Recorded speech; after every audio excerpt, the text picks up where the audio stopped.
नमस्कार छात्रों, मैं कुमारी मधु हिंदी शिक्षिका हिंदी कक्षा में आपका फिर से स्वागत करती हूँ। छात्रों, आज मैं आप लोगों के लिए कक्षा 6 के लिए नवीन संकल्प पुस्तक लेकर प्रस्तुत हूँ। छात्रों, इसके पहले वाले वीडियो में मैंने आप लोगों को नाटक में नाटक पाठ 6 का पठन करके मैंने आपको पाठ का पठन किया था और आपको मैंने समझाया था। ये उस समय मैंने इसको आधा पढ़ा था। आज मैं इस पाठ को मैं पूरा पढ़ने जा रही हूँ। आप लोग ध्यानपूर्वक सुनेंगे। इस नाटक में बताया गया था कि राकेश नाम का एक डायरेक्टर था। वह अपने मोहल्ले में एक छोटा सा नाटक करने जा रहा था। उसने नाटक किया, लेकिन उसका नाटक जो था वो पूरी तरह से कंप्लीट नहीं हुआ। अब इस पाठ के आगे का भाग आप लोग पढ़िएगा, तब आपको पूरी पाठ समझ में आएगी। तभी शायर साहब संगीतकार के कंधे पर हाथ मारकर बोले, उधर जाकर सुन लेना। संगीतकार महोदय अपना वायलिन पकड़े पकड़े राकेश की ओर खिसक आए। दर्शक ठठाकर हंस पड़े। संगीतकार और घबरा गए। जो कुछ सुनाई पड़ा उसे ही बिना समझे बूझे झट से बोलने लगे। संवाद था, जब संगीत की स्वर लहरी गूंजती है तो पशु पक्षी तक मुग्ध हो जाते हैं। शायर साहब, आप क्या समझते हैं संगीत को? मगर संगीतकार साहब बोल गए यूं, जब संगीत की स्वर लहरी गूंजती है तो पशु पक्षी तक मुंह की खा जाते हैं। गाजर साहब, आप क्या समझते हैं हमें? बच्चों, उन्होंने शायर को गाजर कह दिया। शायर साहब तपाक से बोले, तुम्हारा सर गाजर साहब हूँ मैं। दर्शक फिर ठठाकर हंस पड़े। चित्रकार महोदय ने मंच पर सूझ और अक्लमंदी दिखाने की कोशिश की। इनका मतलब है आपकी शायरी गाजर मूली है और आप गाजर साहब हैं, सो इनकी कला महान है, मगर मेरी कला इनसे भी महान है।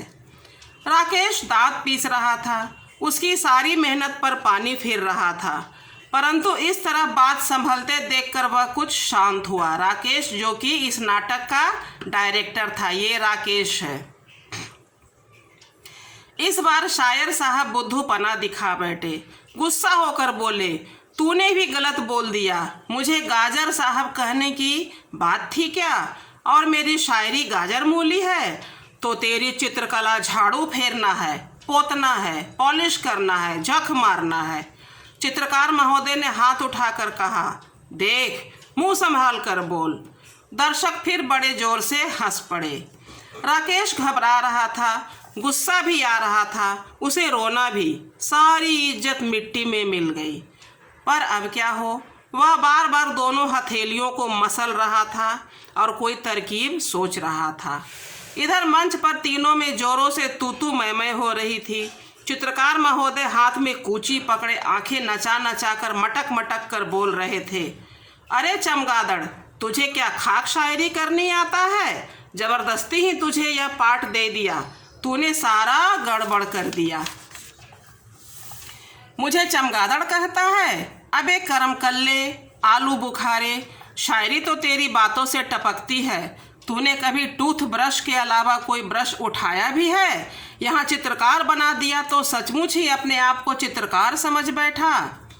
दर्शक हंसी से लोट पोट हुए जा रहे थे। संगीतकार महोदय कभी उन दोनों लड़ते कलाकारों की ओर और हाथ नचाते, कभी दर्शक की ओर।